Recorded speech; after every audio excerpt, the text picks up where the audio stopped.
I'm Austin Prock, and this is The Skinny. From the Fatheads Eyewear Studio in Speedway, Indiana, this is The Skinny. Brought to you by Toyota and General Tire. This segment of The Skinny is brought to you by Toyota. Welcome, ladies and gentlemen, once again to The Skinny. We have a great guest that will join us here today. Ken Stout and Rico Elmore in the house. Track Dude is back behind the controls. Michael Young. Great to have everybody back in here inside of the studio. A brisk day outside here in Indianapolis. Brisk day, and you're running side saddle. Running side saddle here. Yep. Care to talk about your dedication to this show? Well, when the boss calls and says, "Hey, I've got Austin Prock. He said he could come in today. How you feeling?"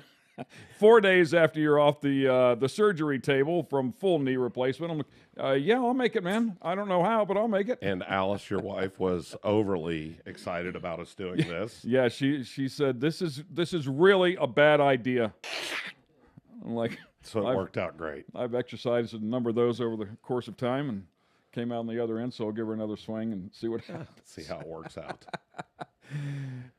Austin Prock sitting alongside. He is the grandson of former NHRA driver Tom Prock. He is the son of NHRA championship-winning crew chief Jimmy Prock, and now has a win of his own in Top Fuel, one of the, I don't want to say few drivers anymore, but one of the special drivers that both licensed in Funny Car and Top Fuel. But didn't get a start there. Started off in dirt, man. Or no, it was midget. It was pavement midget racing you were doing, right? So you have been on the asphalt all along the way. But before we get into that whole racing thing, as you take a look here, clearly by the name of the show and by the two big boys you have here at the desk, we love food. And I believe you graduated from the Culinary Arts School. So you're a talented chef as well. And we've got a big kitchen up there. Yeah, I'm a jack of all trades, master of none. But had to go to school. Parents made me go to college after I got out of high school. I wanted to go straight on the road, but applied to a few business schools. Didn't do so hot in high school, so got popped out of those. And the next best option was culinary school. Get to cook for all my friends and family all the time, and love to entertain. It's one of my only hobbies when I'm not on the road racing. That's pretty interesting. That stirs up a few questions right off the bat because your father is as intelligent as they come down the road, and you struggled in high school, yeah. So couldn't keep your attention. What was the struggle there? You clearly have it going on upstairs. It was probably just a little bit of lack of effort. I pretty much showed up late and left early to go to the race shop. I live, eat, and breathe racing, and that's where my heart was, and that's where I spent all my time. And, you work hard at a young age, and it pays off early. So you were truly one of those kids that as he finally figured out where he was growing up in the middle of a candy store. Your dad was in the middle of the biggest, most successful team, winning championships on a Top Fuel Funny Car, and everywhere you looked was just another thing of beauty. Yeah, absolutely. I was lucky to, grow up in the family that I have and be surrounded by very intelligent people. Every way I looked, there was someone smart wanting to give me their advice, and you got 2 ears and one mouth for a reason. So I listened up, and look at me now. So did Dad lean on you about high school when you were struggling there? Was he? I'm sure he's trying to steer you as best he can, but you think about his gig, and he's on the road all the time. Yeah, absolutely. More mom than him. Dad was on the road. He was focused on his race cars. I'd be more scared of her. I still am to this day. Yeah. She still scares the shit out of me, but they both pushed me, and they pushed me in the right direction, when time was due, and now I get to drive a Top Fuel dragster for a living. Yeah, it's amazing. So Montana, back with you guys after a brief hiatus with the whole COVID thing and everything. How's that going? It's going good. Frank Teagues, he re-signed with John Force Racing. He owns both the companies, Montana Brand and Rocky Mountain Twist, and he wanted this car to be out there that whole time, but, COVID just set things back and put me sidelined for a little bit. But happy to have him back. He's a great person, and looking forward to racing with him this year. Well, it seemed like you didn't miss a beat. You got in Clay's car when he was out for that race and damn near won it. And, was that Norwalk? Yeah, Norwalk. Yeah, Norwalk. So that was cool. So what all does Montana do? What's their gig? So Montana Brand is like power tool accessory bits, countersinks, more woodworking things, drill bits, things like that. Rocky Mountain Twist is a high-end drill bit. Any Boeing airplane, when it gets built, it's drilled with a Montana brand drill bit. They're by far the nicest drill bit I used. I wouldn't just say that, just because they're funding my dream, but honestly, it's the best drill bit I've ever used. Got to use it even when I was working construction in COVID. Had the company I was working for go pick some up, and you could drill about 10 times as many holes with one. That's wild. So tell us about your team. Joe Bartlam's over with you, which is awesome. I love Joe. Yeah, we got Joe B and Ron Tobler. We pulled him out of retirement. Everyone thought it'd be real hard to reel him back in, but a quick phone call and he was on board. I was actually still in total shock to have someone of his legendary career, back in my team. So him and Joe are going to work great together. And I got two of my brothers working on the race car with me. My brother Thomas, he's going to be an engineer and do the clutch on my car on the weekends. Brother Sam's flying in for the first few to fill in. And the rest of the guys are just great family friends. It's going to be a good year. Yeah, so your one brother worked for Stuart Haas, right? Yep. Yeah, so he's doing the clutch now? Yeah, so we just stole him back. He's going to be working in the shop during the week, designing parts and engineering things for us. And then on the weekend, he'll fly out, do the clutch on the car, and hopefully we'll end up in Victor Lane quite a bit. That is awesome. And move back a little bit, what Stout talked about earlier. Who did you start midget racing with? Who I remember because I talked to your dad about it at the time. Yeah, so I started my first full-size midget. We did a Ford Focus class, raced with Brad Knopfsinger and Wade Brown down in North Carolina.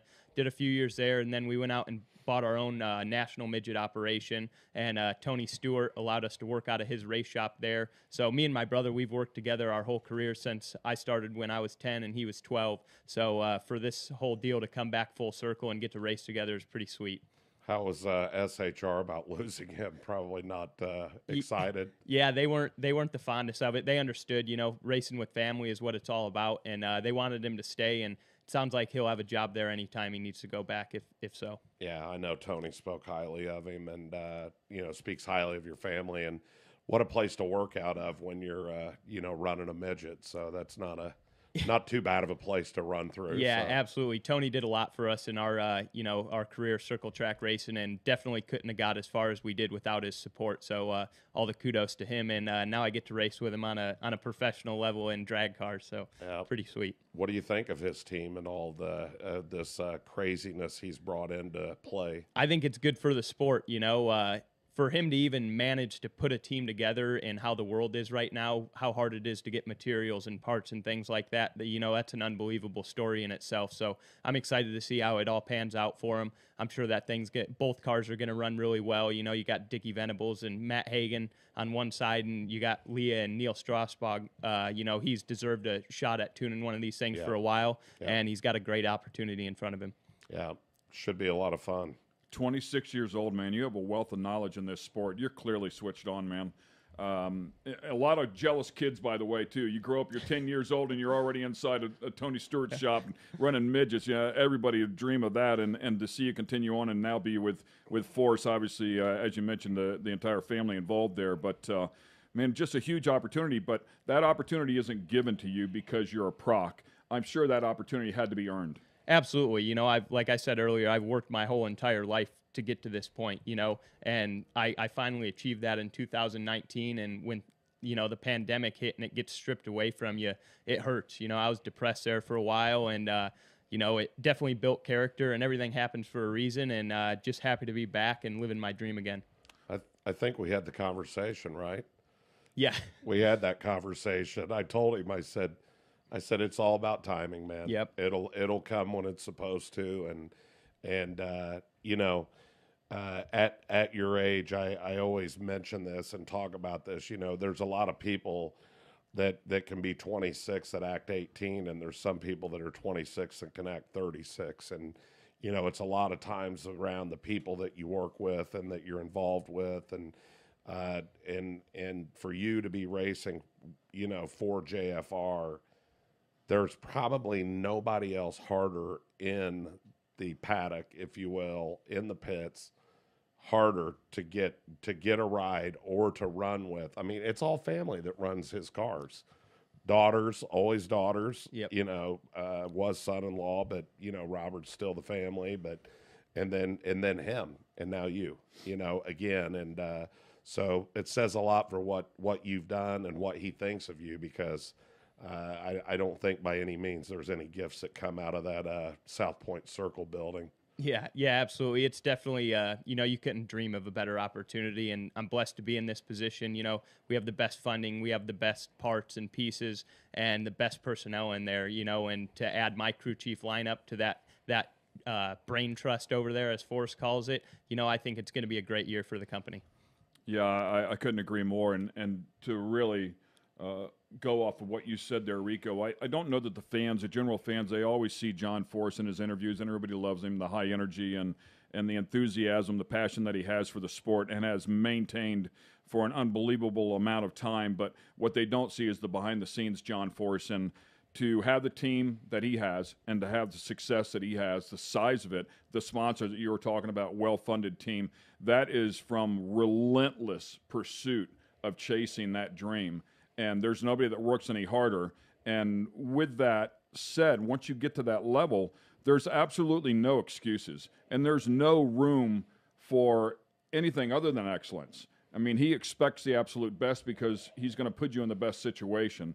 And with that comes a lot of tense moments, I'm sure. I mean, do you feel that from him? Or are there times where he comes up to you and says, you know, we did all of this stuff here, you need to perform? Yeah, I think, you know, I just expect that out of it. You know, you have the best parts and pieces, so there's no reason I shouldn't go up there and do the absolute best and be the best driver I can be. So I kind of carry that pressure on myself. You know, he comes up and gives me his wild pep talks before I get in the car, but I'm already focused by then, and it's in one ear, out the other, you know, and back to business. But, you know, I expect that pressure from him. He doesn't have to put that on me himself, and hopefully I'll make him proud again this year. I always say there's one common denominator across all platforms of motorsports, and that's quickness. I think the really good drivers, no matter what the discipline is, are extremely quick. Their hand-eye coordination is very good, and their hands are very quick. They speak quickly. Everything about them is quick, and you clearly are a fast talker. You're just one of those people, you're thinking quick. Everything happens very, very fast, which is a norm for you. And I go down this path because your reaction times, you know, are clearly one of the best in the field. I wish I'd had time. I didn't know you were coming in and literally till an hour before, but I would have looked up the stats. You've been doing nothing but laying around. That's a good point. So, I mean, you could have probably got something done in that time. But if you're not the best in the class, you have to be top 3? Yeah, in 19, my rookie season, I did end up leading the class off the starting line. And since then, everyone's really picked up their game quite a bit. Langdon, he was an animal last year on the starting line. So I'm going to have to pick it up a little bit, but no doubt in my mind I'll be right there in the top of the hunt. Yeah, and one of those elements that it's always important. Everybody understands that reaction time is important, but I don't know if it was stressed as much as it now is emphasized inside of your category. Yeah, it's going to be even closer this year, you know, because I feel like all the driver crew chief combos have kind of caught up to each other. So the cars are going to be running quicker and closer to each other. So it's even going to be more cutthroat up on the starting line. Like, I wouldn't be surprised if you saw, you know, a low 40 or high 30 average out of one of the drivers this year, because you're going to have to be that quick up there if you want to go rounds on Sunday. So, and let's talk about that process for a second.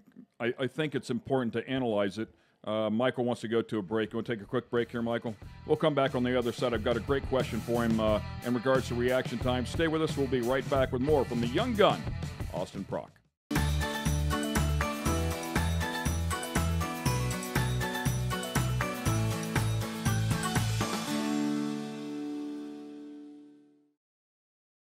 This segment of The Skinny is brought to you by General Tire. It's more than just a slogan. Anywhere is possible with General Tire. General Tire's Grabber X3 Mud Terrain tire offers aggressive styling and is engineered for durability with innovative performance features that are ready to carry you through extreme mud, dirt, and rock-covered terrain. For extreme traction that's ready for anything and rugged styling to match, look no further than the Grabber X3. Make your anywhere possible by visiting GeneralTire.com today.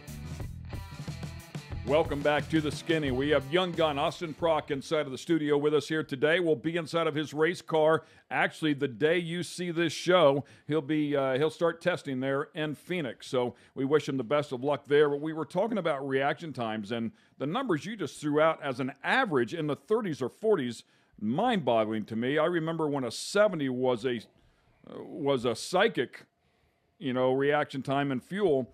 But I would love to talk. I'd love to talk to your father, as I'm sure he's analyzed every split second of this. But the time that it takes for you to see that light, move your foot, you have to physically move the pedal, and the linkage has to open up. It has to obviously send fuel and make power. It has to then wrinkle up that huge rear tire before any of that, and before the car even thinks about moving. And you're talking about an average of 0.3 seconds. Yeah, it's, the cars they've become reacting quicker. The crew chiefs obviously work on that area of the car because the quicker it reacts, the quicker 60 foot you get. So, those cars that have a lower 60 foot, when they're dabbling in the 810s, 812s, that thing's reacting really good. So, it's just it's just all added up from the driver being quicker to the car being quicker, the whole 9 yards. And, when I started in 2019, I think that average the year before was like probably like a low 60 or something, mid 60. And when I went into that class, I dropped it down to an 058 was my average. And we didn't get very many attempts at it either. A car didn't run all that well. So that could have helped my situation or made it worse. The more shots you got at it, I could have stumbled. But, it's just a cutthroat category right now. And I'm looking forward to this season. Yeah, and I need to fix a mistake I just made in that description when I was going through all that. I said 0.3 of a second. We're talking about 0.03 of a second. You said 30s and 40s, 30 thousandths of a second, 40 thousandths of a second. So, yeah, not 0.3. You're out to lunch, baby. You throw tenths up on the board there, and you roll her in the box. That's called a guess. Yeah. So you've got so now you have Alan Johnson going over to Coletta's with all of his stuff, which – that could be pretty wild. Yeah, I'm definitely looking forward to racing those cars over there this year. I love racing Dougie and Langdon because you got to bring your A game when you race those guys. And the past few years, they haven't really had the car under them that they deserve, and they're going to get that this year. So I'm looking forward to racing them. Me and Dougie, we go back because we kind of came up the same way, racing circle tracks, sprint cars, midgets, things like that. So on the to-do this year, I don't want to be smoking the tires much, but I do want to race Dougie in a pedal fest and finally get him on that one. That's good. That's good. Yeah, I always talk about Coletta's. We were, I think Stuart was on and we were talking about it, but we were talking about when, you would roll into Anderson Speedway way back in the day, and nobody had the big haulers. Nobody had the 18-wheelers, the stackers, any of that. Coletta did. Yeah. And it was one of the old drag trailers, right, with the elevator on the back. And it was, like I said, I remember it very vividly. All black, gold leaf on the back top corners, Coletta. Yeah. And that's all it needed to say. That dude would come out and just wear people out and get back in his stuff and leave. Yeah. It was. It's old school. Yeah. And it's he's down to business, get it done, and he's out of there. So but yeah, he was, it is awesome watching you come through that progression. I guess I don't really know of any open wheel other guys that I not that I can think of. Nothing really comes to mind. I agree. John Andretti for a little bit, but never full time really. Hey, let's go back a little bit and talk about the midgets. I'd love to know the thought process and the conversation that was had, the initial conversation between you and your family to say, I want to go racing, but I want to go on a midget, not necessarily a drag car, or was it just a general conversation? Did you start off in karts and you're like, the natural progression was to go up to midgets? How did that happen? Yeah, so I started out in quarter midgets, which it wasn't too much of a shock to the family. My great-grandfather, Jimmy Prock as well, he grew up racing midgets and was a ride-on mechanic on Indy cars in the 30s and 40s. So we still have a little bit of circle track in our blood. you know, and when we moved to Brownsburg, our neighbor actually had quarter midgets, and I wanted to go racing, but I didn't want anything to do with junior drags. I didn't like the bracket racing deal. I like heads-up racing and didn't want anything to do with it. So they allowed me to go out, and I tested their quarter midget, fell in love, and a few days later, I convinced my dad to get me one. And the rule is if I got one, me and my brother, we had to do all the work on it. You know, I had to learn me and Thomas learned how to set them up, change our oil, clean our tires at 10 and 12 years old. And, you know, we'd load it all in the trailer, and my mom would hop in the pickup and drive us to the track. And it was just me, mom, and Really? my brother. And we did it all on our own. You know, everyone else our age was out, you know, playing football or playing catch or something in between races while their parents were servicing their carts. And me and Thomas, we were there doing it all on our own. And you know, we just kind of got thrown to the wolves and learned as we went, and that was some of the best knowledge we've ever gained. I know Dad doesn't have any spare minutes, but wouldn't you think that lurking in the background, Dad would think just the engineering side of it would tweak him just a little bit, like, oh, let's do this. It'll be kind of fun. But It literally sounds like he just said, you guys go have fun at it. Yeah, you know, and a majority of the time we were on our own, but, you know, he got to fly home during the week, so when we had him in the garage or whatever, he'd come out and help tinker on him, and we were always innovative. You know, we were always trying something new. We were cutting bars out of the chassis and moving them and building steel, like solid steel left side nerfs for left side weight, which probably was illegal, and trying different wheel sizes. We were always trying to find that new edge, you know, because it was a new learning curve for him as well as it was for me and my brother. So we had a lot of fun doing it. We even we got Rick Warner, championship winning crew chief. We got his son Drew into quarter midget. So between Ricky and my dad and all us boys, we had all kinds of wazoo on these things. Yeah, so that's a cool story, and talk about a way to grow up. That's a way to grow up, because it's not everybody gets a trophy in that gig. Yeah, absolutely. You know, if you want to become a professional racer one day, you got to start young, and you got to learn it all. You know, my dad told me at a young age, you know, he said the more you know about this race car, the better race car driver you're going to be. And you know, I thought he was blowing smoke up my butt there for a while, but you know, once you grow up and get some intelligence in you, you finally learn he was right that whole time.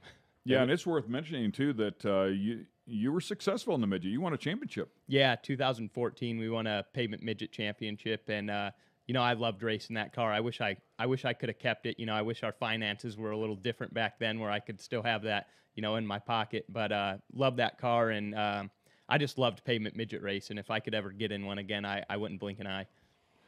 So talk to me about the transition from the midget to you went to Frank Hawley School. Is that correct? In a super comp car. Is that yeah? Is that correct? So yeah, you made that transition from midgets to drag racing. What spawned that? How did that come about? So 2016, it was the off season, and I had actually just purchased a World of Outlaw operation. I was going to go wing sprint car racing, and Forrest called me that winter and said, "Hey," he said, "You want to go drag racing?" And I'm like, well, if John Force is calling you to go drag racing, pretty hard. You better listen. Yeah, right. So the deal was, he's like, no, I'm thinking I'm good over here, dude. Yeah, I'm gonna go lose every dime. I'm gonna go lose every dime I have in outlaw racing. You have fun, man. I've got this car. It's got this big wing on it. I'm good over here. I'm good. Yeah. So I started listening, and he said, if you want to drive one of these cars one of these days, he said, come work on my daughter's cars for a couple years, and we'll start training you, and you're gonna take my spot. That was the plan at the time. Time still hasn't come, but you know, no, but he did get a good mechanic out of it. That's what I'm thinking. He was thinking. I told Stuart that he's still got he's got plenty of life in him. I mean, 20 years. You know. Yeah. Forrest is thinking, if I can drum up another crew chief like Jimmy, I'm good here. So let me get him going down that path. Yeah, right. Yeah, so I worked on his daughter's cars in 2017 on Courtney's, 2018 on Brittany's, and in the middle of 2017, I was off going to Frank Hawley's. I got my Super Comp Dragster license, Super Gas, Nostalgia Funny Car, Alcohol Funny Car, A-Fuel Dragster, all this in one crash course of a year, along with beating up and down the road, you know, working on Courtney's car. So it was a lot of fun, you know, a lot of like better get there and do the best you can because you only got 2 days to get your license. So better have your head on straight. And 2018 start of the year, working on Brittany Force's Monster Energy Dragster, and went to Las Vegas. We usually test the Monday after, and they threw me in the funny car, and it was the best day of my life. That's got to be wild. Were you expecting it? You know, I knew it was coming that year, but I didn't really know when, you know, and then you finally get the news, and I'm over there Sunday night after, you know, everyone's loaded up. We pulled the car back out, threw my seat insert in there, got all fitted, seatbelt changes, all the safety equipment dialed in, and went up there Monday morning, and man, it was wild. Everybody and their brother was up there to see me fail, you know. Did you have your fire suit and helmet? Oh, yeah, I had it all ready to go. Yep, every real driver, man, they don't go to I racetrack without it. I just happen to have that in the hauler. Yeah. Give me 1 second. So it was wild, and, you know, we go up there, and I was nervous to begin with, you know, just even driving one of these things. The quickest thing I ever drove was a A-Field Dragster, which has like 3,000 horsepower, and then you're going into 11,000 horsepower funny car, and the track temp's like 85 degrees, and we're going up there to run like 384 back in the laid-back header days. And go up there, do the burnout, back up, everything's sweet. Stage this thing, Christmas tree don't come down. I'm just sitting there, and I don't know what's going on because, like, I don't know if, like, there's a leak and they're going to shut me off or, like, what. So I'm just sitting there. And all of a sudden, Brian Karate gets on the radio, and he goes, "Go!" Scared the crap out of me, and I drove the throttle, drove it to about 300 feet, straight as an arrow, and lifted. That was all we planned on doing, but if they would have let me, I would have drove that thing all the way to the lights. It was the best feeling in the world. And what sucks, too, is, like, when you get to the 330 clock in a funny car, that's right when the clutch is starting to really kick in. And I just started to feel it set me back in the seat, and and you're like, oh, man, like, that was getting me going, you know? Yeah. Yeah, I don't know what it is about Vegas, but that's the first place that Stewart ran too. Oh, is it? Yeah. Yeah, I got a text at about 3 o'clock in the morning. I did something. Yeah. I was like, okay, what was that? And he sent me the slip. I was like, you're an animal. But well, that's awesome, man. That's a great story. Great story, and so much success after that. I mean, clearly fell right into the seat, very comfortable. Did it ever rattle you? Or has your brain always been? Take you a minute to get up to speed? I mean, they're always quick. You know, when I get in this thing this Thursday, I mean, I'm going to be behind it for a little bit, especially if we're really sending it, you know, if the track's cool. But yeah, you're behind it, but if you look out far enough in the track and like Danny and Karate told me before I got in this thing, because I was nervous if I was going to be able to even do it. You know, not very many people can drive these race cars to a extreme level, you know, and they're like, you either got it or you don't. And I just kept that in my head and, you know, did the best I could, tried to keep it between the header flames, and it's all good from there. Excellent job. Young driver for John Force Racing with us here today, Austin Prock. We're going to take a quick break, and we'll be right back on the other side.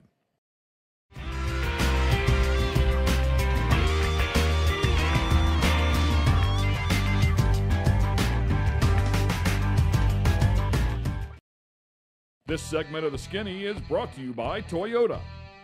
We're back here on The Skinny. Austin Prock in the studio with us on a brisk day here in Indianapolis. Speedway, Indiana, that is. We've got about 5-6 inches of snow out there. It's been, it was kind of cold there last Thursday or so. Actually, when I had the surgery done, came out to a nice snow blizzard, and it's been beautiful ever since, sunny-wise. But it's a great idea. Maybe you could have busted your ass coming out of there. You know, I might have and don't remember it. Much like this show, I don't know how much of it I'm going to remember. Oh, that's great. Yeah. There you go, kids. Just say no. So Austin Prock in the house with us, obviously geeked up and ready to go here. 2022, man, full slate in front of you. Let's talk about what's coming at you. A lot of good competition, but we're going to be bringing the heat. You know, we got a good team with Montana Brandon, Rocky Mountain Twist, great crew chief lineup, and great people to work with as well. So I'm really looking forward to it. You know, I just can't wait to stand on the gas on Thursday. We're going to flog this thing for 3 days, and we'll be all ready to go for Pomona here shortly. But I got to go back to what he said. It took him a while to catch up, or it'll take him a while to catch up. You got in Clay Milliken's car, and it took you no time to catch up. So let's go back a little bit here. Stringer, who I love to death, is a great friend. Clay as well. You step into the car. that operation and the way Stringer runs it, it is literally on a string. I mean, it is. They kind of tell us some of the process of what they go through, which isn't a secret, between rounds versus kind of what you guys do. Yeah, they run that operation totally different, and it was very enjoyable to go there and race with those guys and see what you can do in this sport, with minimal parts or pieces. Everyone over there works really hard, probably even harder than most teams, because you're servicing parts in between rounds and things, and what they do with what they have is very impressive. That car ran great that weekend I was in it and continued on.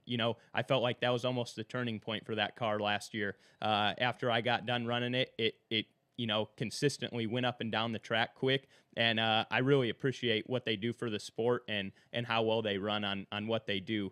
It was a great opportunity to work with them and learn from everyone over there, Doug and Mike Klober and Clay. It was a great deal, and had to go out there and shine because that was kind of a make or break it moment for my career, I feel like.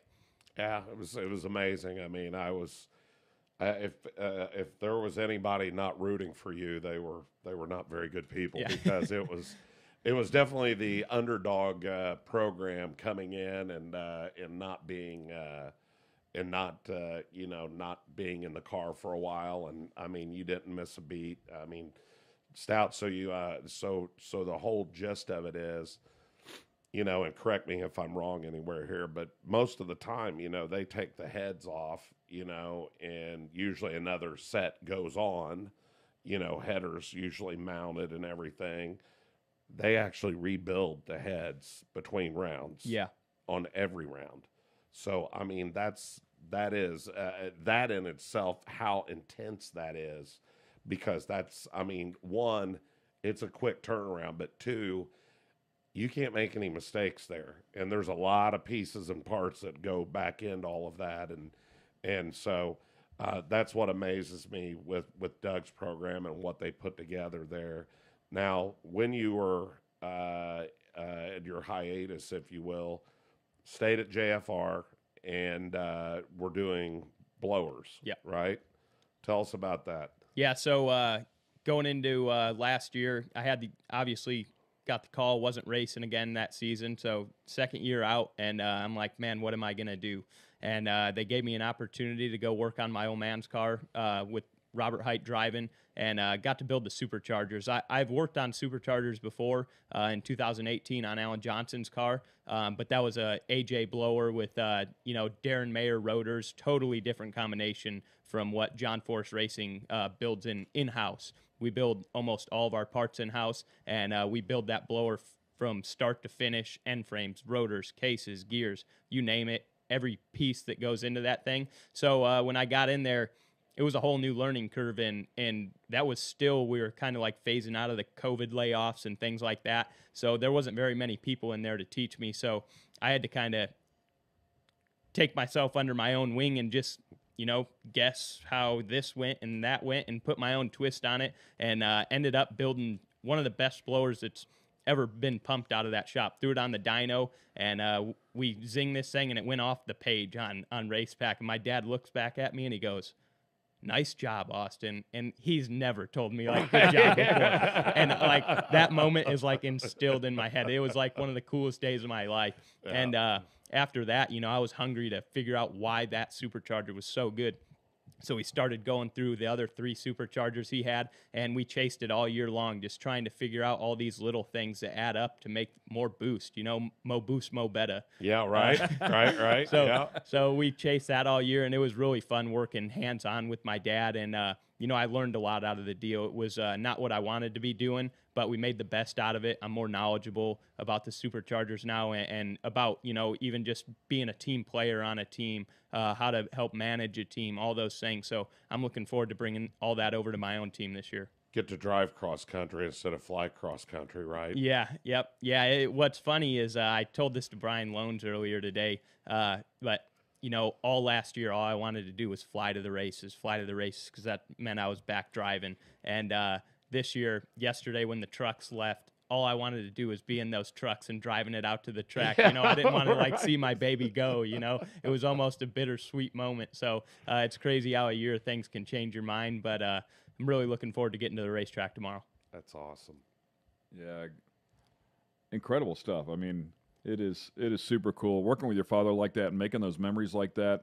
You mentioned it before. Your father said the more you know about it, the better off you're going to be. I'm curious, how involved are you at looking at the data acquisition after the run? Typically, the crew chief will look at it and analyze it and make some suggestions. Are you hands-on in that? Yeah, so now that I'm back to driving, every time we get back to the pit, we'll get the car up on jack stands, and I'll run up to the crew chief lounge and just debrief with them. Typically, I try and tell them what I felt before they pull the computer up, just to see how good, I felt the race car, because that gives me a better mindset of like when the car's getting in trouble, how to pedal it and how to recover it if you need to on Sunday, to get a round win. So I'm pretty hands-on up in there. I definitely couldn't make the decisions nor want to make the decisions up on the starting line, but I can look at all the squiggly lines and kind of have an idea of what's good, what's bad. Yeah, it's super cool. And we had Stuart in here, and he was talking about listening to Leah and listening to Matt Hagan and how they can analyze every little, hundredth of a second inside of the car, what it's doing, and picking up the left front tire and, wrinkling the tire, whatever it's doing. And I'm sure whenever you said you'll be behind it a little bit, but once you get caught up to it, you're able to do the same thing. Oh, absolutely. In 2019, I won plenty of rounds in Pedal Fest. I kind of prided my circle track days, as a benefit, in this top fuel category. So definitely hate when it smokes tires, but love to see how quick I can catch it and get it to hook back up and go down the racetrack. So I actually won my first ever round of competition in a Pedal Fest in Pomona. It was only my, I think, 6th run in a top fuel dragster. Thing shook off the starting line, got it to recover, and went down there to get my first career round win. So what is your psyche? What's your thought process? Because the throw on the throttle is so short, it's pretty much open or closed. Do you physically think, I got to squeeze on this thing so I can try to get it hooked up? Yeah, I mean, like a sprint car, it's got 1,000 horsepower and it's hard to hook up. So imagine 11,000 with a short throw pedal. But the trick is really to catch it before it gets in trouble. That you got a lot of sidewall on these cars, and it's a little bit harder in the dragster because you got about 6 feet from the rear end, where the funny car, you're sitting right on top of it. But you gotta know that feel for the sidewall, and it'll give you a signal and kind of bite you right in the ass to tell you to get off the gas. And you're making those decisions in thousandths of a second. So it's really fun to try and control that beast. And knowing you're only going to get better. You have little to no experience. I mean, limited experience, relatively speaking. Yeah, absolutely. The seat time, that's everything in a motorsport like this, so in any motorsport. So looking forward to going another full season, and hopefully it pans out well for us. You guys doing just going this year with these guys and seeing how things go, and then yeah. So this deal's a one year contract for now. We just got to go out there and show out and get everyone's attention, and hopefully we can keep this train rolling. Yeah, that's awesome. Yeah, you were talking about Tony listening to Leah or Matt or whatever, but Antron, when he was in here talking about it, he was talking about the whole run. And he's like, there it is, I'm at this, and it's standing up on the tires, and oh, hold on a minute, what is that? And I mean, it was just, and to think that that your mind is, and that was one of the things that Tony was talking about was, when he first went, he was like, hell, I was still sitting at the starting line trying to figure out what just happened. Yeah. And I was at the end of the track, They could ask me what happened. I'd tell them, I don't know. Yeah. I don't know. Yeah. Yeah, you can hop out of one of these things at the top end, and, it's 3.6 second run, and you can go on and talk about it for 30 minutes about each and every little feeling you felt. Right. You can talk about it like it was an eternity long, and, it's just one of the coolest things about this sport. Get your adrenaline going through the roof, and your mind does weird things. So do they have any rankings out yet? Like a power ranking or anything? Yeah. No, but I'm sure I'm at the top of the list. Attaboy. I like that. My man. Let's just go with that. Yeah, right. That's great stuff, man. So looking forward to the test. When's the first race date? It's the following week. So we test this weekend, and it's the following weekend. I don't know any dates. We've been thrashing for the last 3-4 weeks. 17th, right? 17th in Pomona. Is that right? Yeah, I it sounds think it's about something right. like that. Yeah. So right off the bat, you guys are going to go thrash for 3 days, tear up a bunch of parts, and then have to be race ready the following weekend. Yeah, this the start of the year test or spring training as they call it. It's always brutal on the crew guys. So I'm going to be out there. I'm actually going to stay on the road from Phoenix test to Pomona and back to Phoenix just to help get things done, help organize things. Even if it's down to the smallest things, grabbing the guys lunch. Just being out there and being a part of the team and gaining their respect. Yeah, that means a lot. And we had this discussion the other day, not on air, but we're trying to figure out, do you think anybody that sanctions these races, I won't get into a name, do you think they own a map? Because we go to Pomona, then we go to Phoenix, and then we go to Gainesville, then we go back to Vegas. It's like, and then we go from Vegas to Houston. It's like a lot of hours on the road, that's for sure. Dude, and been there, done that. A lot of money. It's a lot of money for every hell, race I team. did it almost all of last year before I roped Chad into coming in and feeling like it was a good idea for him. So, yeah. But yeah, it's a lot of money, a lot of time, a lot of things going on, and it's just a wild deal. And I mean, I'm excited to see you back out there, dude.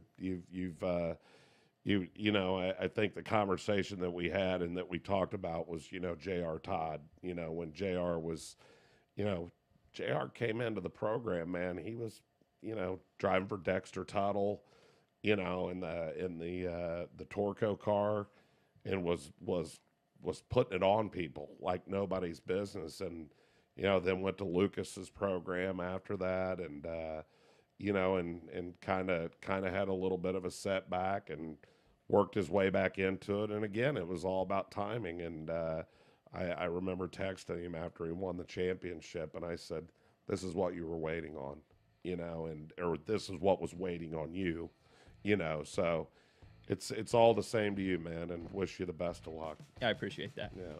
Yeah, great to have you in the studio. Great to meet you and see some of the personality.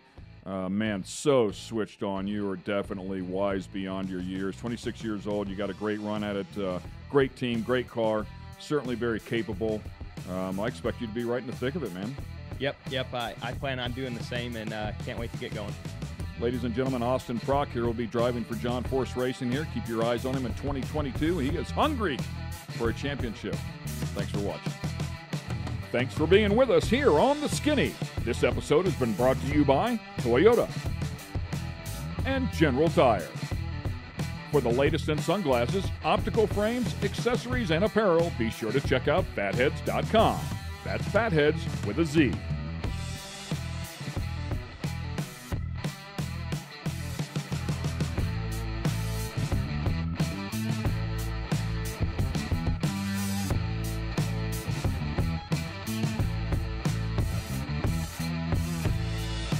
Production facilities provided by Fatheads Eyewear Studios. All rights reserved.